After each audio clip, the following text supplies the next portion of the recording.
Absolute Wonder Woman issue 14, Kelly Thompson writing with Matthias Bergara on the art.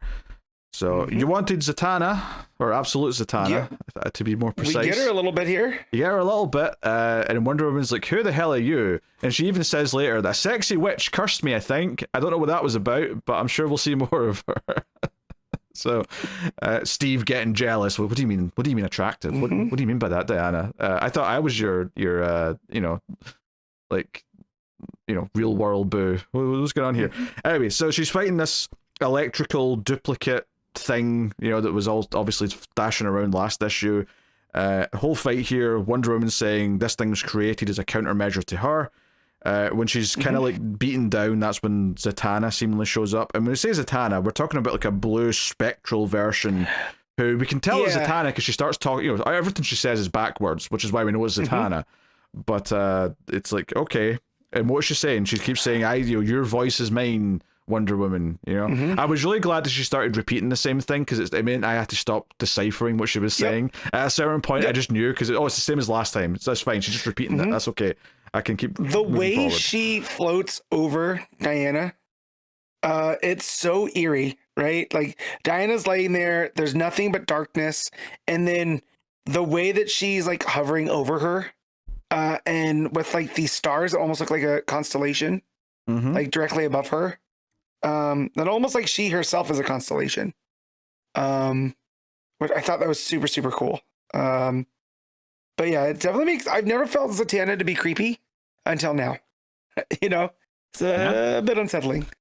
Yeah, so that was that, and she goes back to the Heron and talks to the others who are trying to figure things out, but Diana's like, hey, whatever this thing is, is created because of me, it's counterbalance.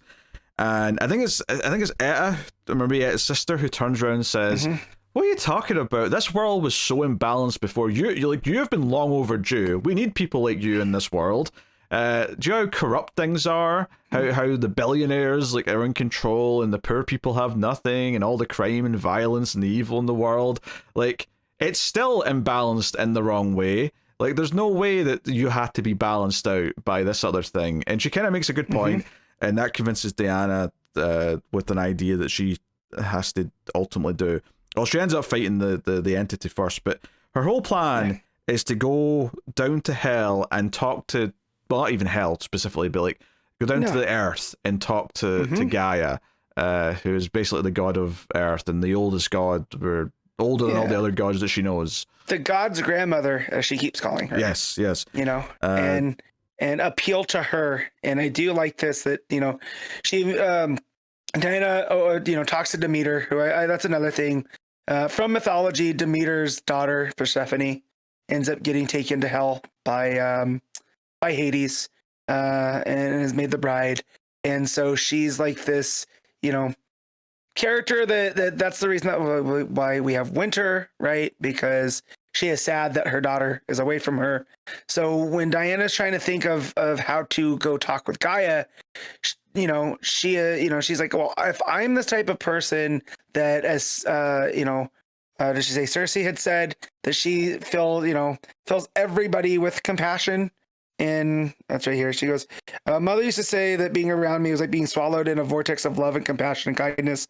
What feeling is the inverse of that? So she calls on Demeter, who's like this goddess that feels, hopeless and lost and whatever. And it plays into that balance again. And that ends up opening up the earth and giving her like this passageway to Gaia, where now she has to submit, which immediately she starts fighting, right? Because she's getting wrapped up in all these vines and it's like almost smothering her. And then she realizes like, well, cutting at Mother Earth isn't going to make my appeal to Mother Earth that much. So she submits, and that eventually what gets her to talk with Gaia. So everything thematically there, I just love how Kelly Thompson sets that up. Yeah, and Gaia's represented here as a very big, wide face that looks kind of like a thick tree, I guess is the best way I could describe her.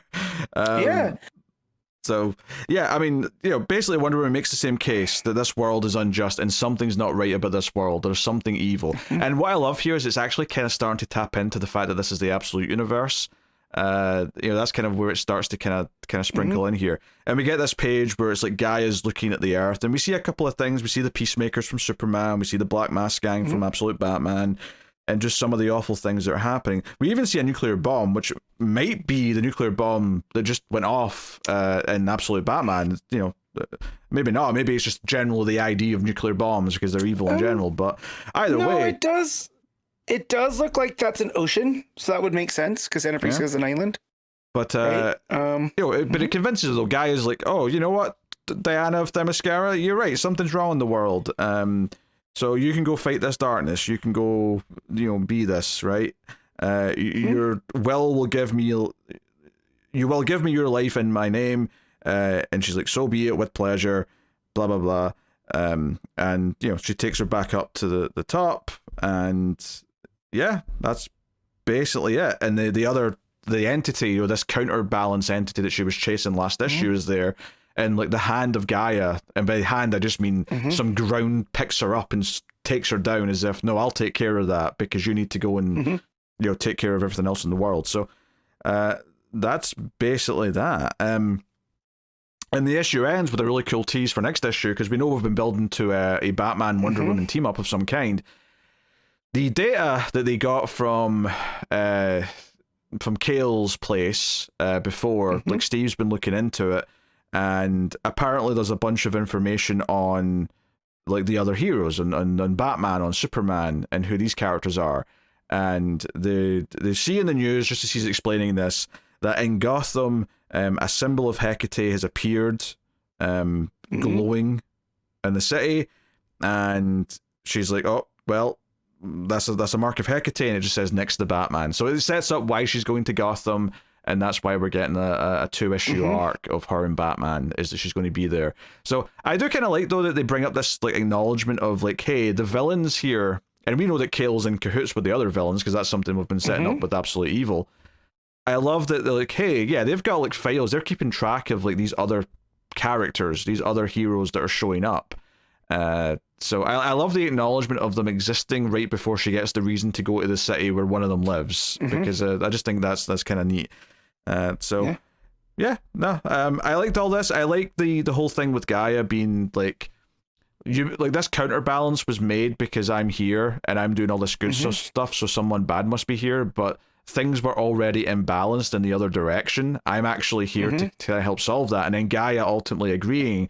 And I love this idea that there is this imbalance. Now, you could just do this in the regular universe and it would work because, yeah, the world in general is a pretty unbalanced place and there's so many injustices to fight. But I think specifically here, because we're doing it in an Absolute book, it's kind of more teasing the idea that, yeah, our universe has inherently got like an evil side to it because of what it is. And this is like the character starting to become a bit more aware of it and start to prod at it and maybe try and wonder, why is our universe a bit more evil? Why, and inherently they still want to fix it because they're still heroes. So I like them poking at this a little bit here in the early days. Well, I also like that it shows that Diana's familiarity with the gods, because she brings up that, I feel like you've been tricked. And there's this big, the font and the word bubbles, like with Gaia are like, there's no bubbles. They're just like words that are hanging on the page. Yeah, it makes them feel more like the voice of a god. Like they're just like there, like they're not coming from anywhere. They just you just hear them, kind of thing. That's the vibe. And it just, the next panel is just on Gaia's eye. And it's just this big white round, surrounded by all the rock work and whatever. And it just says tricked. And Diana goes, gods hate to be tricked. And it's like, oh no, she knew exactly what her plan was when she stepped foot in there, and that she appeals to that, like, hey, like, look how terrible everything is. I think someone's getting one over on you guys. And that's eventually what leads to it. But yeah. And then that, I wasn't expecting the page that ties all the rest of at least the main 3 books together, right? With the Superman and the stuff from Batman, all popping up here. And just the like solemn face of Gaia on those, right? Behind them, as Diana is showing her these clips from the world, real good stuff. She's like, oh, no, have I let the world go so bad? Something's not right here. You get fixing this. So yeah, curious. Yeah, good time. Nice little second half of this. Obviously, it's also teasing the Zatanna stuff. I suspect the Zatanna stuff will be in Ace again while we're doing the Batman stuff, just because we'll be in Gotham for a couple issues. Yep. But once that's over, I'm sure that'll come back into it. But yeah. And did you mention too that as Diana's kind of knocked out from fighting the other entity of her, she can't understand what Zatanna's really saying, right? Because she's not picking up that it's backwards. But she does pick up she's doing a biting spell. So again, just it shows the how aware of magic this Wonder Woman is. Well, I think she did actually pick up what she was saying by the end, because one of the things she said when she got back to the Heron is she said that, oh, I don't know who this witch was, but she seemed to know all of my names. Because she kind of recognized, because every time Zatanna said her name, she said, you know, Diana of Themyscira, daughter of Cersei, of the Wild Isle. Every title that she's been given since the start of this, you know. And that names have power. Yeah. You know? Yeah, so I like that as well. It just shows that she's very much aware of the magic, and that's still a whole aspect that, you know, while we see the regular universe, Diana interact with magic, it's not like this, right? I would never feel like Diana could go full toe to toe with Zatanna, right? Because just the way that they are. But here in the Absolute, where everything's fresh, you know, just the concept of Diana being able to stand toe to toe as a sorceress, as a, you know, magic practitioner, I think that's really cool. And that was done in like the smallest of moments here. Yeah. We're just teasing this Zatanna stuff for now, really. Like the main stuff of that's still to come, of course. The art's solid enough, you know. Obviously it's not a regular artist here, Sherman, but I think it does a good job, particularly with the Gaia stuff. Really stuck out. It's feeling a little bit more otherworldly.